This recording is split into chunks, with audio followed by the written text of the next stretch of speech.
Hola chicos, hoy vamos a hablar de un tema que tenéis en la página 40 de vuestro libro. Lo he rehecho y he añadido algunas diapositivas por si no tenéis el libro en casa.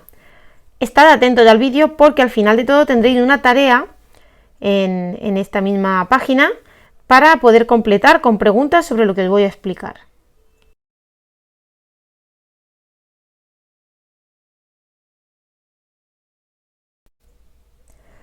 Vamos a hablar ahora de lo que es el timbre.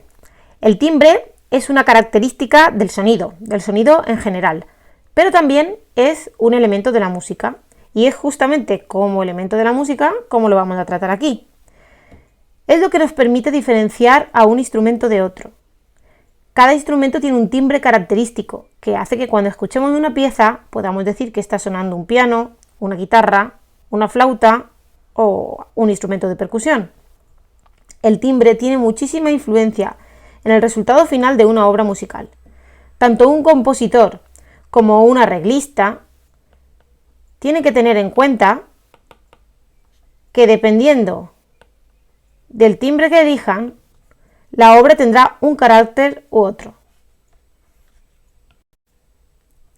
Vamos a ver ahora qué influye en el timbre del instrumento. El timbre depende de las características del instrumento que emite el sonido. Estas características son básicamente 4, que son las que vamos a ver hoy. La primera es el material del que esté construido el instrumento. No es lo mismo que un instrumento que esté hecho de cuerdas o que su tubo sea de metal, de madera o de cualquier otro material. En el ejemplo de hoy vamos a ver dos instrumentos que se parecen mucho, pero que tienen una diferencia fundamental. Esto de aquí es un traverso barroco. El traverso barroco era el instrumento que existía antes de que existiera la flauta travesera. Estaba hecho, como podéis ver, todo de madera. Esto es su instrumento posterior, cuando evolucionó, que es una flauta travesera y está hecha de metal. Vamos a comprobar cómo suena de diferente una obra según si está tocada con un traverso barroco o con una flauta travesera. Vamos a escuchar dos audios diferentes y vamos a intentar averiguar por su sonido si lo ha hecho un tubo de madera, es decir, un traverso barroco, o un tubo de metal, que sería la flauta travesera. Escuchamos el primero.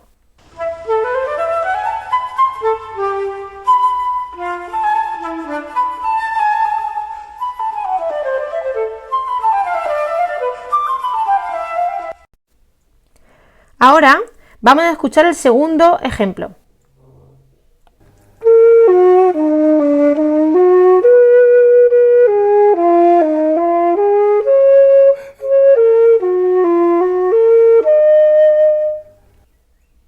Muy bien.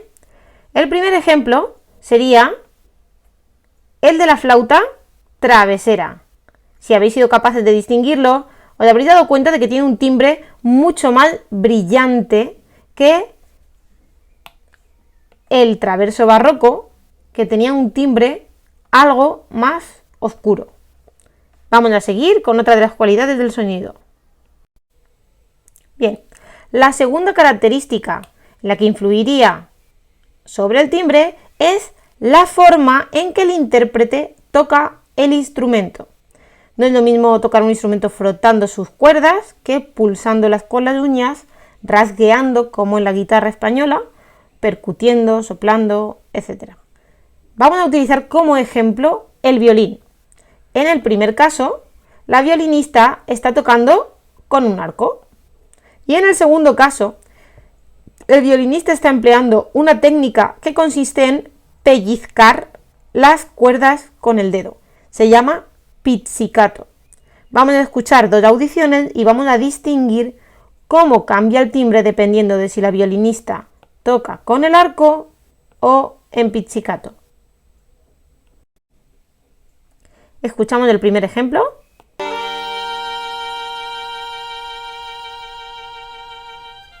Estáis escuchando la introducción de la sonata de violín de Mendelssohn.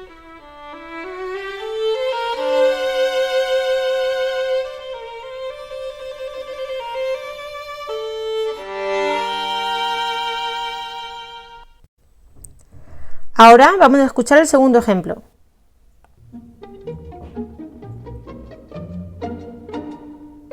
Esta es una obra de Leo Delibes.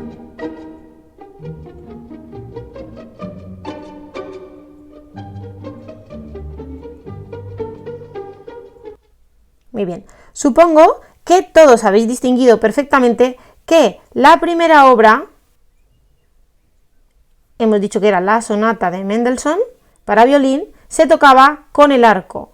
Y la segunda obra, que se llama Pizzicato, de Leo Delibes, se toca pulsando las cuerdas con el dedo. Seguimos con otra característica que influye en el timbre del instrumento. La número 3 es el objeto con el que se produce el sonido. El tipo de arco en el caso de un violín, la yema de los dedos si estamos haciendo un pizzicato o tocando la guitarra, el tipo de boquilla que tiene un instrumento, por ejemplo, de viento metal, la lengüeta, por ejemplo, de algunos instrumentos de viento madera que pueden ser simples o dobles, o las baquetas en el caso de la percusión. Vamos a utilizar las baquetas para diferenciar el timbre según el objeto que empleamos para producir el sonido. Esto de aquí son unas baquetas convencionales de batería. Esto de aquí son unas baquetas especiales llamadas escobillas y que producen un sonido más metálico, muy diferente al sonido de las otras baquetas. Estas escobillas se utilizan muchísimo en la música de jazz porque emplean diferentes sonoridades para hacer los solos de batería. Por eso es una música más rica en matices que otros estilos musicales, al menos en los solos de batería. Esto de aquí es una maza y se utiliza mucho en música clásica para tocar los timbales, que son esos instrumentos así gordos que se utilizan en música clásica. Vale, vamos ahora a escuchar 3 fragmentos diferentes y a intentar distinguir dónde se están empleando unas baquetas convencionales de batería, o unas escobillas, o una maza para timbal. Escuchamos el primer ejemplo.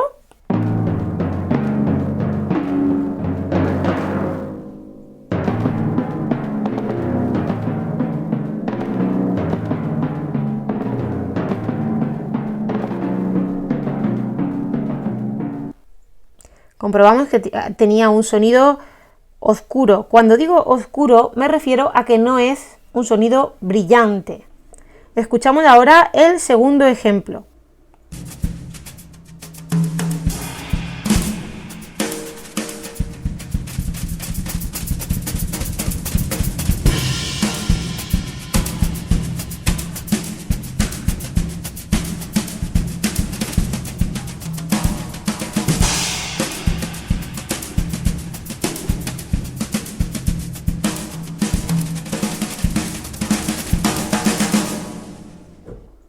Bien, este solo de batería tenía un sonido bastante diferente. Y ahora vamos con el tercer ejemplo.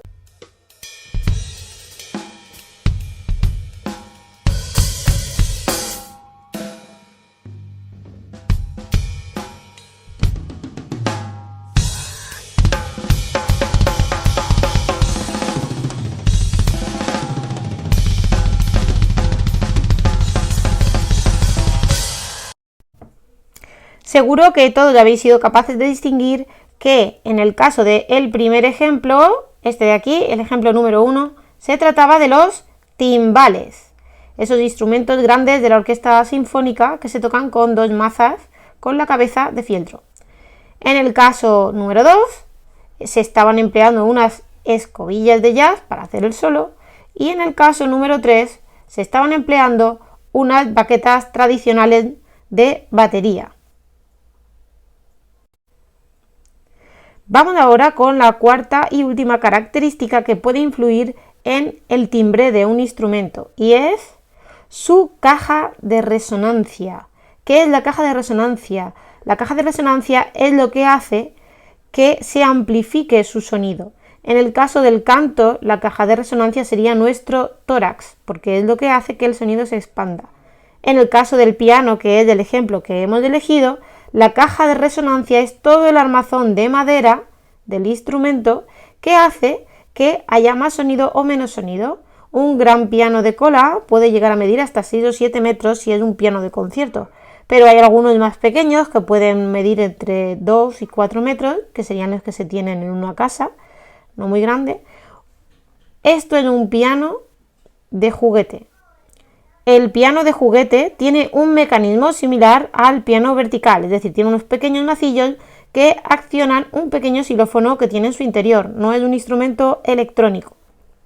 El piano de juguete es un instrumento que se utilizó por compositores del siglo XX, como John Cage, para hacer obras de música culta, música contemporánea. Este piano de aquí es un piano vertical. El piano vertical tiene menos caja de resonancia y está pensado para estudiantes. Es decir, no es un piano de concierto. Se escucha con un volumen aceptable para tenerlo en una casa o en un centro de estudios, pero no para dar un concierto. Tiene un alcance de volumen muy limitado, ya que su caja de resonancia no es muy grande. Esto de aquí sí es un piano de concierto, un piano de cola tradicional, del que podéis ver en cualquier película, en la tele, en cualquier concierto. Y nuestro cuarto ejemplo es un piano muy particular que se empezó a construir en el siglo XX. Estos son pianos de metacrilato, un piano, como veis, que no es blanco, tiene un aspecto como si fuese transparente, y se hizo simplemente por darle una estética diferente. Como os podéis imaginar, la resonancia de un material como el metacrilato, que no responde bien a la vibración del sonido como la madera, puede dar un sonido de peor calidad y de peor resonancia que si ese mismo piano estuviese construido pues en madera. Bien, se hace simplemente por una cuestión estética.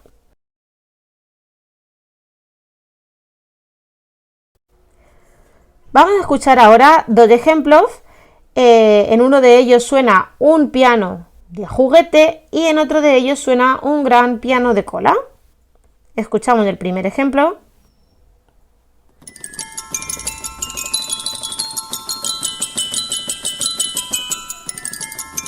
Estáis escuchando el rondó a la turca de Mozart.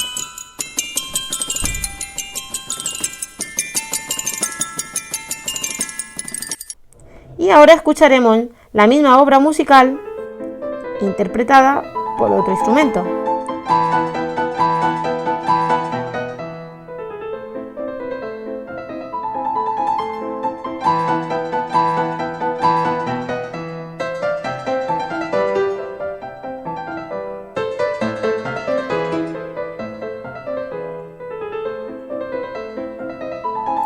Bien, creo que en esta ocasión sí que todos habréis podido intuir que el primer ejemplo estaba interpretado con un piano de juguete y el segundo ejemplo era un gran piano de cola. En ambos casos se interpreta, como os he dicho, el rondó a la turca, que es uno de los movimientos de una famosa sonata para piano de Wolfgang Amadeus Mozart. Bueno, espero que hayáis estado muy atentos porque ahora tendréis que hacer una actividad y contestar unas preguntas sobre el timbre y los instrumentos.